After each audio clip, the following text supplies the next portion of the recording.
Hi everyone, I'm Caitlin Chapman and I'm here to give an informative speech about puppy mills. Almost everyone has heard of dogs being referred to as a man's best friend, and I agree strongly with that phrase.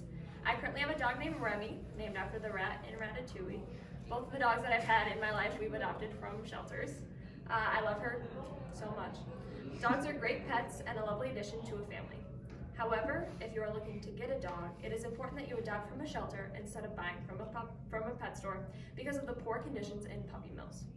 This is because pet stores receive almost all of their dogs from puppy mills. I first learned about puppy mills from my mom, a lifetime pet owner. She's been a real animal activist for my whole entire life, and when she was my age, she actually went into a pet store, saw this cat that was like almost dying, and like saved it, and his name was Oliver. I did not like Oliver. Oliver bit my ankles when I was little. Like, didn't grow up with like children, obviously was very neglected in this pet store, had a lot of issues.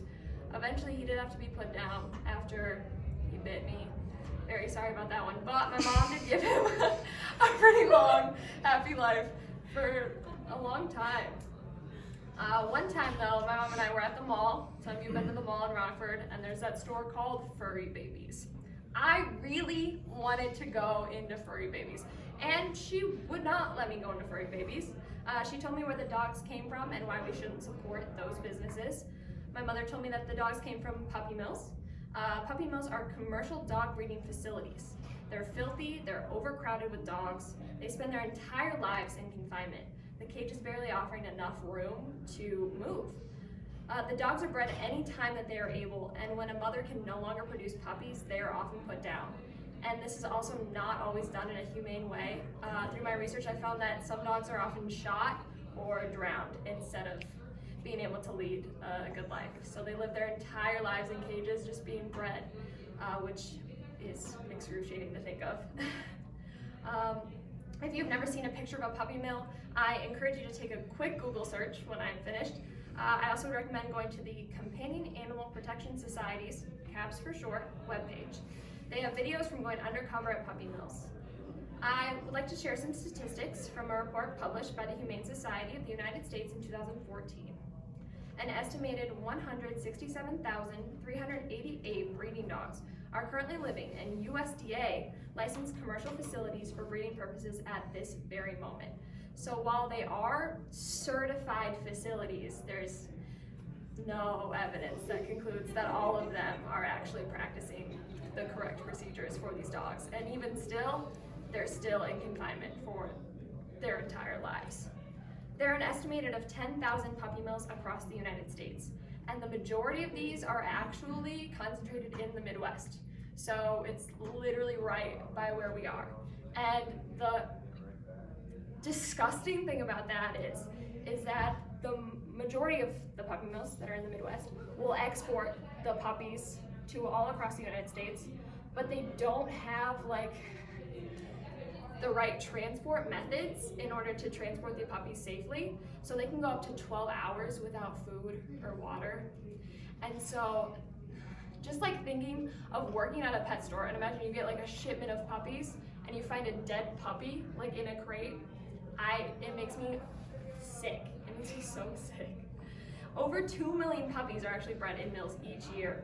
So I didn't get the statistics of how many actually die, but I'm certain that it's a lot if they have to transport all the way to like California, which is disgusting.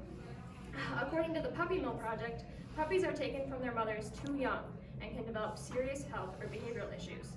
This leads to expensive vet bills, heartbreak, and stress for their owners. I actually knew someone who got their dog from Furry Babies. You guys probably know who that is. And they had just gotten their puppy. They took it to get vaccines. I don't remember all the specifics, but the dog did not survive getting the vaccines. And actually that is due to the problem of inbreeding in puppy mills. So their immune systems are weak due to genetic defects, and they often don't survive getting their shots and vaccines.